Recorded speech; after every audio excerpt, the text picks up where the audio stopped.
All right, what's going on, fellas? My little breakfast burrito is in the microwave, and then we are going to head into town to the gym to do a bit of a miscellaneous day. So we got some events and a little bit of like miscellaneous work. So within my training, kind of divide the body into 4 quadrants. You got upper body pushing, upper body pulling, hinging, and squatting. I have 2 sessions, an upper and a lower, where I'm dedicated to training those like general functions. And then I kind of do an event day. And on that event day, I will also throw in little things that I feel are not really sufficiently worked by those core movement patterns. So things like a little bit of training for the lower leg, so some tib and raises and some calf raises. When the machine gets fixed, I do a little bit of abductor and adductor work. Normally I would do a lot of these things on my lower body days, but as I have gotten stronger, those sessions have gotten obnoxiously long and taxing. So doing multiple working sets, relatively heavy, with like 500-600 plus pounds on the squat, and then 500-600 plus pounds on the deadlift for volume. The amount of assistance work I can do is not that much afterward, right? But there's all these cool little things that I know they have unique benefits, and I don't want to miss out on those. I like doing calf training because it keeps my ankles mobile and healthy. I like doing a unilateral squat pattern movement.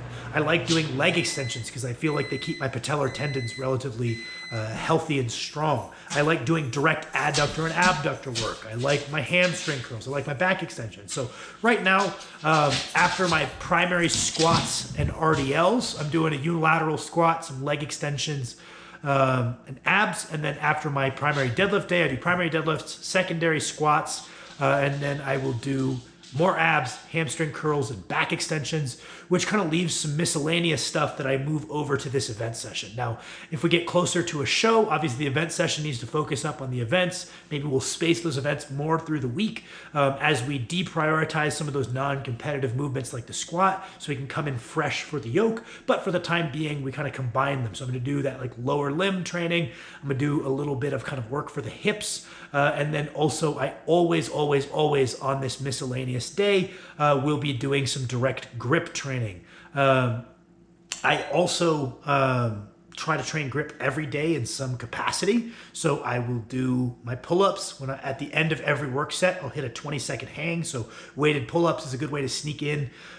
Grip volume if you do a hold at the end. Same thing with like conventional deadlifts. One of the best grip protocols I ever heard was just every working sets of deadlifts for bare hand deadlifters hit a 5-second hold at the top of the final rep. And it doesn't add any time to your training, and it just builds into the routine. And that's generally what I look for with grip work, is how can I build it into things I'm already doing, so that way it's not something I'm going to skip. It's not adding more excessive time to my training, and it's just fitting things into my routine in ways that they don't get in the way of anything, and I get a little bit of extra benefit. So a lot of the time I'll do at least one, if not all of my sets of rowing, bare hand. I'll do hangs on my pull-ups. I'll do my hanging leg raises with no straps and no like arm things. So that way my grip is the limiting factor. Just building in things to the training. I'll do I guess farmers is a grip exercise, but I was gonna say I will do like my walking lunges with dumbbells. I won't use straps. Just finding little ways to build it into the routine while still checking those initial boxes. But I do dedicated grip work on this session.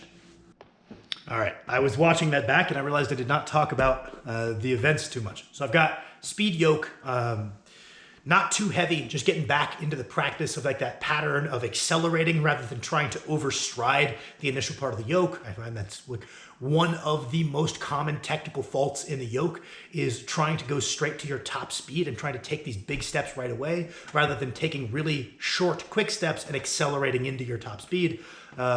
I'm very guilty of that. So that's something we're working on. And we're also doing a sprint back after we put down the yoke, as if I was going to go pick up an implement, just kind of working on that general foot speed of like running between implements. As a smaller strongman, because I generally compete in the open class and I weigh about 250 pounds right now, I'm definitely very much on the small side. So there's going to be things that I struggle with because I'm 5'10", loading to a high platform. It's going to be a little harder for me. But that means I need to cash in on the things that are easier for me as the smaller athlete. And I can always pick up time by running faster than my 350-pound counterparts between implements. So I've always kind of taken that for granted. I've always been a pretty athletic, fast twitch dominant. I've always jumped really high. Way back in the day, at my peak of athleticism, I think I had a 36-inch vert from a stand and like 30. I never cracked 40, but I think I hit 39 with a two-step, 38, 39, like measured on a Vertec in my ex-phys class. Definitely not at that anymore, but it's something I've taken for granted, and it's something that because I've been good at it, I've avoided training it. But I know that's one of those things where it's like, oh, you take something for granted, and then you don't use it, you lose it, and then suddenly that thing you always banked on goes away. Graham Hicks has talked about this because he was always good at moving events, and he prioritized the static lifts, and he came back as like, when did I become this static guy? So you need to challenge your strengths to make sure they stick around. So I'm just including a little bit of moving my own body weight alone pretty quickly. Did some sprints on a treadmill the other week because I was out of town, so I didn't have like events. I didn't have room, so I ended up doing that. Just again, practicing moving quickly because that's an easy area for me to gain points, and I should do it regularly. Just like how the grip's going to be a problem because my hands are not very big. I need to work the hell out of that to make sure it isn't a weakness. I want to keep my strengths. So you got speed yoke into like a little shuffle, little truffle shuffle at this point. And then we also have Sandbag to shoulder, which means we're going to go stop by Ace Hardware and to buy a couple of things of like play sand to fill up the empty sandbag I've got sitting over there that I'm going to drag to the gym. And we're going to fill it up in the parking lot. I think I haven't really done much sandbag to shoulder. Every time I've done sandbags, it's been one of my absolute favorite exercises. I find it carries over to like real life strength, however we want to term that. I just find when I'm strong at sandbags, everything I do in my day-to-day life feels easier. I feel like it's like real functional arm strength to be good at like sandbag carries. I love sandbags. In terms of like implements from strongman that I think could extrapolate to other people's training goals, I always rate the farmer's carries and the sandbags. It's like if you're going to take something from my activity to take to your general goals or your athletics, I rate those two really, really highly. I find if we're going really heavy on it, the yoke is maybe a little bit too systemically taxing. I'm not a big fan of giving it to people outside strongman. The log looks cool, but I would rather have you just press a barbell usually. But the real thing, I really, really, really like the sandbag throwing and sandbag carrying and loading, as well as the farmers. So I'm glad that I'm starting to gradually invest into a bigger sandbag collection so I can work on those more regularly because I just really like them. We're working on sandbag to shoulder today. I'll probably get 6 things of 50-pound play sand. We'll load it up to 250. I'm assuming that will go pretty easy. And then we'll open it back up, take the tape off, open it back up, put the last one in and see how 300 goes today, I reckon is the plan. Maybe I will be absolutely humbled because I have not worked on these very much. I've only ever done carries on sandbags at a gym I used to travel to.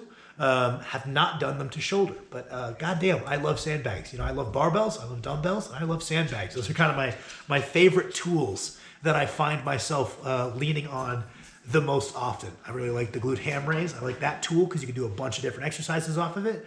And I would say like a lat pull down low row. I like these things. I could have a pretty goddamn effective training cycle if I just had a little gym with those couple of implements because you could do so many different things really well with them. Okay, I've returned for a quick little voiceover of this miscellaneous event session. Did some working sets on the standing calf raises out of the Smith machine. At this gym, that is my go-to for calves. If we had a machine, obviously I'd probably just use a regular standing calf raise machine, just save a little bit of time, just move the pin around rather than having to load and unload weights, but certainly gets the job done, has a kind of indefinite window of overloadability. It's relatively heavy, so you can see small progression over a very long period of time, which is something I like to see with my exercises. So I can kind of indefinitely use it as my calf building tool. Between sets of these, I was doing the tib and raises, just 25 pounds today, kind of easing into both of these. If we pretend the bar in the Smith machine is 45 pounds, which it certainly isn't, but I always just pretend it is for easy math, and who cares exactly what it weighs as long as it's consistent. We can track it, we can progress it, we can overload it, all good there. I just pretend everything's a bar, even if it's like a plate-loaded hammer strength machine. One plate aside to me in my notebook is 135, just for ease of tracking, even if that isn't the true weight.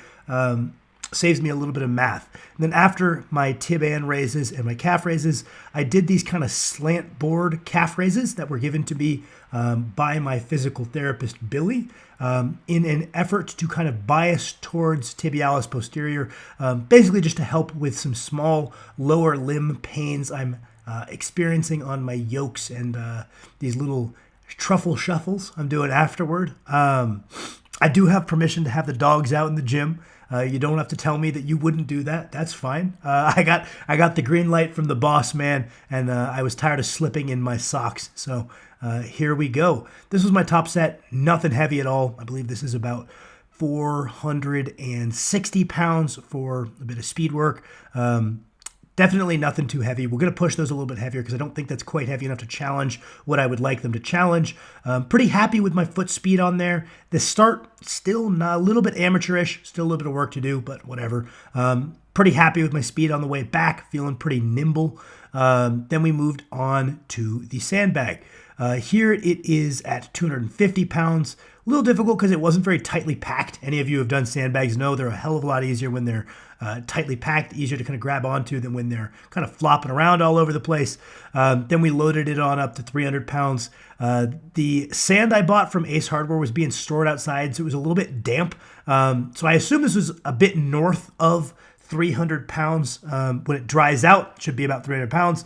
Didn't quite do the first rep right, so I didn't really feel like going through the trouble of salvaging that all the way to a clean bag to shoulder position, take the arm away. I decided I would just drop it and do it again and do it a little bit better, clasp my hands a little bit lower, get a little bit better brace, and explode out of the bottom just a little bit more. And this 300-pound second attempt went quite easy for me. Forgot to film my grip work. You guys have my apologies. To read you the list of what I did single arm hangs from the bar for time. I did behind the back holds. I did behind the back holds with fat grips to kind of isolate the thumb away from the rest of the hand, kind of build up that thumb crushing strength that locks in the other side of your grip, because I found my fingers are relatively strong. I can do a long thumbless hold, but I'm not getting much out of that kind of crush with my thumb, and the fat grips have been allowing me to train that quality quite well. And then ended with this like knockoff Rolling Thunder Hercules hold.